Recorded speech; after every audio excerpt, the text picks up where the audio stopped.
Πάσχα, παιδιά, και εμείς είμαστε στην Αγγλία. Προχές. Γάμισε τα. Ένα τραγουδάκι τώρα, για να δείτε τι περνάμε. Κάνε ξενιτιά, για ακόμα άλλη μια χρονιά. Θα κάνω Πάσχα στην Αγγλία τελικά.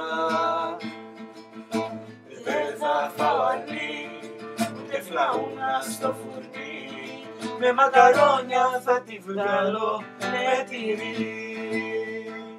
Κοίτα πως τα φέρνει η ζωή, λαμπάδα να μην έχω ούτε φαΐ.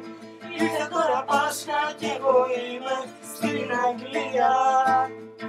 Μες στο κρύο και μες στη βροχή, εγώ να ρίχνω διάβασμα πολύ. Και κάποιοι απ' το πολύ αρνί να τρέχουν στα νοσοκομεία. Και κάποιοι απ' το πολύ αρνί να τρέχουν στα νοσοκομεία. Ακούς, Άρη? Δεν θα πεθάνουμε κιόλας. Για να μην.